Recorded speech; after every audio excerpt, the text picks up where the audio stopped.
dos povos. Povos esses que estão presentes nesse período de crise. Quem é este que vem de Edom, de Bosra, que era justamente a capital, com vestes fulgurantes, que vem majestoso no seu traje, marchando na plenitude do seu vigor? Eu escolhi essa tradução porque ela permite que a gente observe o cenário que se é apresentado nesse momento histórico, da mesma maneira que o protagonista, que no caso é Deus, gostaria que nós enxergássemos. Isaías ele tem uma primeira visão. E qual visão é essa? Ele vê esse indivíduo vindo de Edom. Na literatura bíblica, Edom é a representação dos inimigos de Israel. Aqui a questão não é geográfica, ela é mais teológica e simbólica, porque Edom representa todos os inimigos de Israel.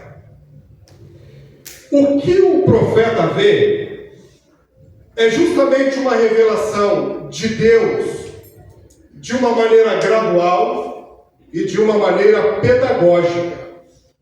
Gradual porque à medida que Deus vai se aproximando, o profeta vai tendo conhecimento de situações em que o indivíduo que se direciona a ele se encontra. Primeiro ele vê uma veste fulgurante, que é justamente um símbolo de vitória, de majestade e de glória. Então o indivíduo que vem é um indivíduo majestoso. A segunda visão que ele tem, a segunda percepção, ou melhor, que ele tem, está justamente no versículo 2, onde ele pergunta: por que existe essa cor vermelha no seu traje? E essa cor vermelha no traje é justamente a representação do que aconteceu com esse indivíduo quando ele esteve nessa região de Edom. Ele vem após pisar o lagar da ira de Deus, e isso está contido também em Apocalipse 19, quando vai falar sobre Jesus sendo aquele que pisa o lagar da ira do Deus Todo-Poderoso. É uma retomada desse texto, e é justamente uma resposta à pergunta que aqui foi feita: quem é esse que vem? Apocalipse 19 vai usar Jesus Cristo como figura desse cordeiro que pisa o lagar da ira do Deus Todo-Poderoso. Então a resposta está lá em Apocalipse capítulo 19. Glória a Deus. O que existe de interessante nessa dialética entre Deus e o profeta? É que se Deus foi promover um juízo contra os inimigos de Israel, Deus agora também está voltando para tratar das situações pertinentes a Israel. Isso fica claro a partir do versículo 7 do capítulo 63. E é esse ponto que eu considero mais importante na relação com o divino, na relação com o sagrado. Acho que foi Freud que disse assim: nós seríamos melhores se não quiséssemos, se não nos esforçássemos para ser tão bons. O que eu acho de interessante nessa relação com o sagrado e com o divino é que quando Deus vem nessa comunicação, Ele vem justamente para tratar, muitas vezes, da minha alma ferida. Quando o povo volta para a Palestina, existem alguns problemas que o povo está enfrentando. Primeiro, o povo que ficou, que não foi deportado, está lá na terra e já está lá por 70 anos. O povo que está vindo vai estar ocupando parte da terra que, segundo o povo que lá ficou, eles não têm direito. Esse é um dos questionamentos. Então, quando vai se falar sobre Edom como inimigo de Deus, está falando sobre justamente esse tipo de comportamento que estão tendo com relação àqueles que estão voltando do cativeiro e precisam recomeçar a vida deles. Precisam começar uma nova história. Precisam ganhar uma nova identidade. Precisam voltar a exercer fé. Precisam voltar a ter testemunho. E precisam voltar a conhecer Deus. Então, quando ele vem em direção ao profeta, e o profeta percebe que a veste dele está salpicada por sangue, existe nesse ato uma comunicação entre o ser que vem após ter promovido um juízo e agora o ser que vem para redimir, no sentido de resgatar o povo que precisa ser resgatado. Uma das histórias mais fantásticas que eu vejo nas Escrituras é a história de Jacó. Eu gosto da história de Jacó. Porque Jacó não é o cara perfeito. Não é. Jacó é um homem cheio de tropeços, cheio de malabarismos, de uma personalidade questionável. Um homem que busca algumas vantagens ou várias vantagens. E ao longo do caminho, Jacó consegue encontrar pessoas parecidas com ele. Tanto é que ele encontra o sogro dele, que muda o salário dele por 10 vezes, que toma com Jacó a mesma atitude que Jacó também havia tomado lá atrás com relação ao irmão. Tudo bem que Esaú, que é justamente o pai de Edom, não dava muita importância para o futuro, não era alguém que transitava pelas promessas, e era alguém que simplesmente ridicularizava aquilo que existia de mais importante na vida dele, que era o direito de primogenitura. Jacó, ele ganha esse direito por conta de um prato de lentilhas. E lá na frente, essa atitude vai ser questionada de Esaú. Quando se diz que ninguém seja fornicário e profano, como foi Esaú, que por um prato de comida vendeu o seu direito de primogenitura, e depois ele não encontrou lugar de arrependimento, ainda que com lágrimas buscou. Negociar o que existe de mais importante na vida. É esse o grande cheque. É ter a audácia e a coragem de manter dentro de você aquilo que existe de mais importante, não se permitindo seduzir pelos mais variados atrativos. Glória a Deus. Então, essa volta, essa vinda de Edom, e essa revelação ao profeta, vai justamente tratar com ele também de coisas pertinentes ao próprio Israel, a ele próprio. E Jacó é esse indivíduo também que transita e vem caminhando.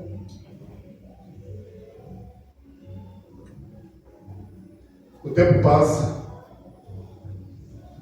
e Jacó, ele resolve ir embora da casa do seu sogro.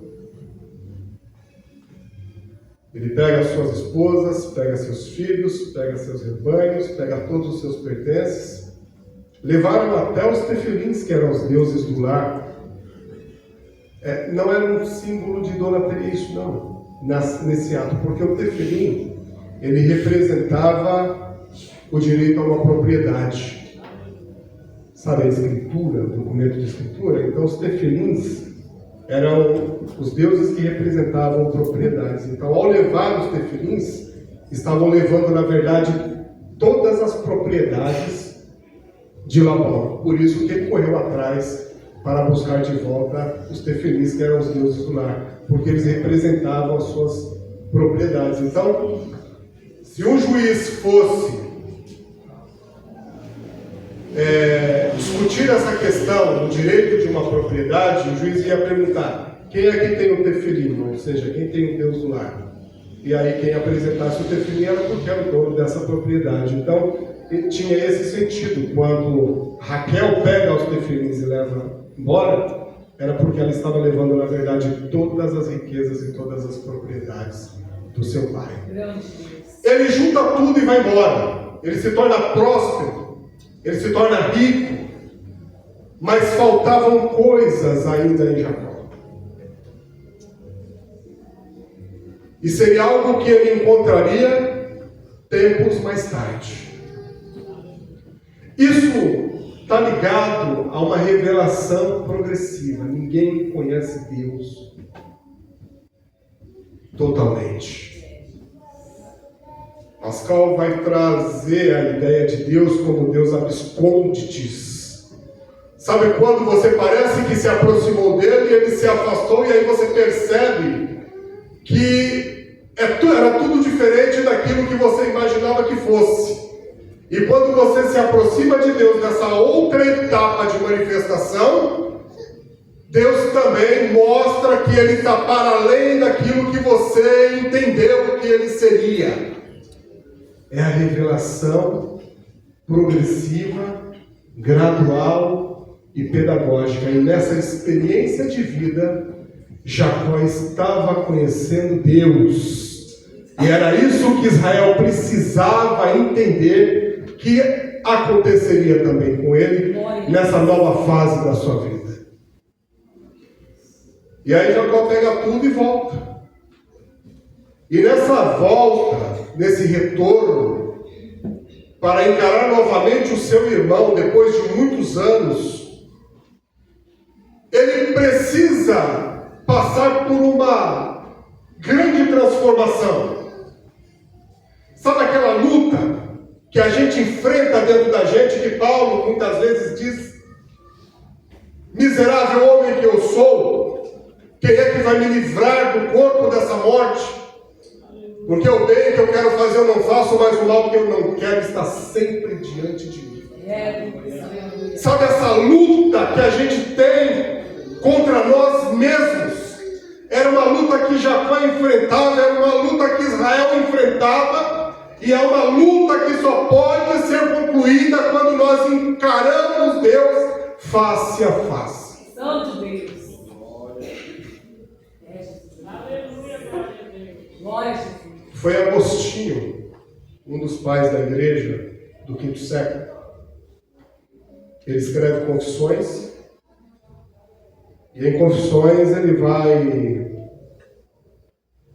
vai falar sobre interioridade. Agostinho, ele diz que a gente precisa mergulhar para dentro de nós mesmos.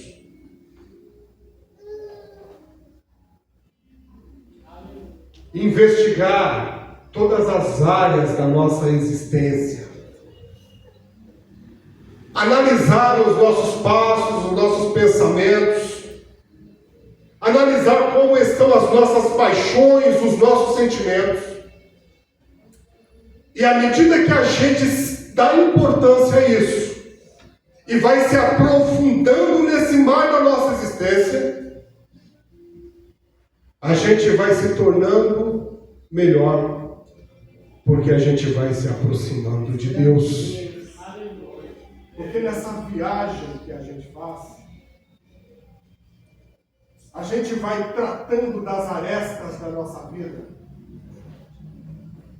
E Deus vai nos dando inteligência, sabedoria, para que a gente corrija aquilo que precisa ser corrigido. Então, quando ele fala sobre interioridade, ele fala sobre isso, porque Agostinho entende que o ser humano sofre. E que o sofrimento, ele também pode produzir desvios. Ele também entende que o homem é parte de matéria e matéria é falha.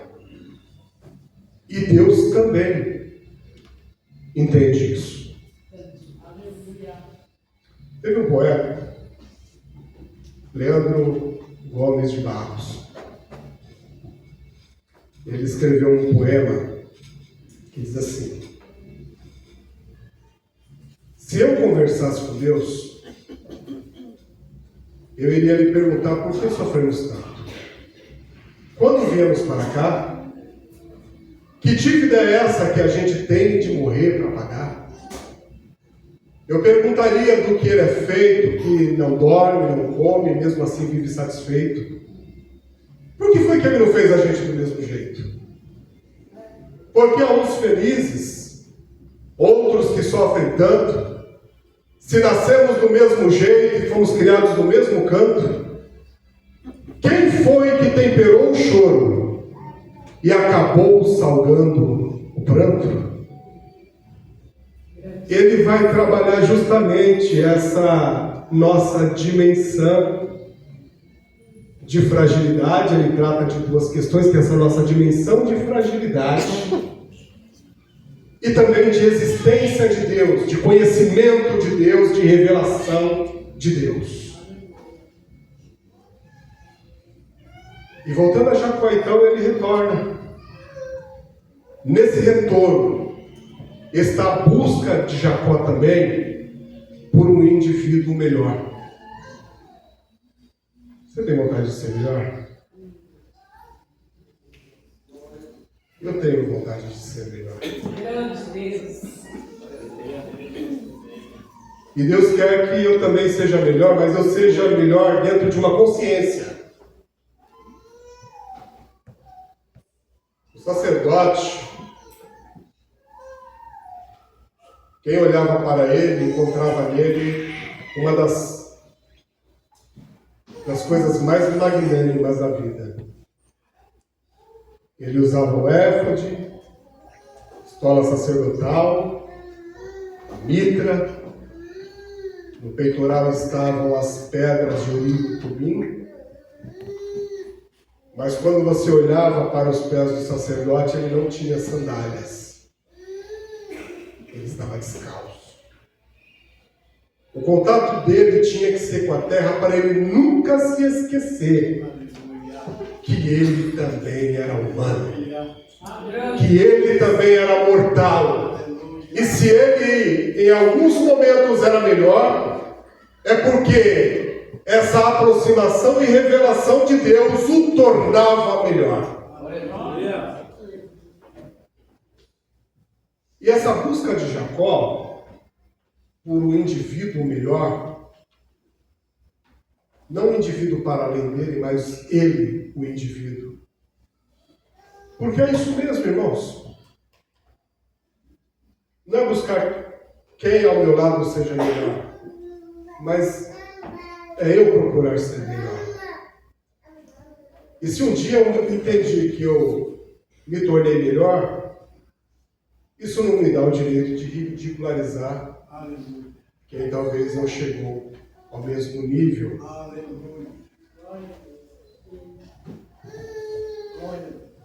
Embora seja tudo isso muito discutível, né? Sobre melhor ou pior, enfim. Mas Jaboque seria o lugar de encontro. E Jacó separa os bandos, a família dele em bandos. Uma família grande como a do irmão de Walter, separou em bandos, mandou o primeiro bando, mandou o segundo bando e mandou o terceiro bando, porque no caso do irmão dele lançar-se de assalto contra o primeiro bando, aí ele teve o segundo e o terceiro. E foi uma maneira também de persuadir as más intenções que ele entendia que o irmão dele tinha para com ele. Desceu até Jaboque durante toda a madrugada. Ele encontra Deus. Aleluia. Grande Deus. Sabe esse que vem lá em Isaías 63? É justamente esse que encontra Jacó num tempo de crise. E que agora se coloca à disposição para tratar essa crise de Jacó. Em Jaboque, Deus encontra com Jacó, luta com ele. E na alvorada, Jacó era um vencedor. Você não é mais Israel, você não é mais Jacó, mas o seu nome agora é Israel, porque como príncipe você lutou com Deus e com os homens, e você venceu. Glória.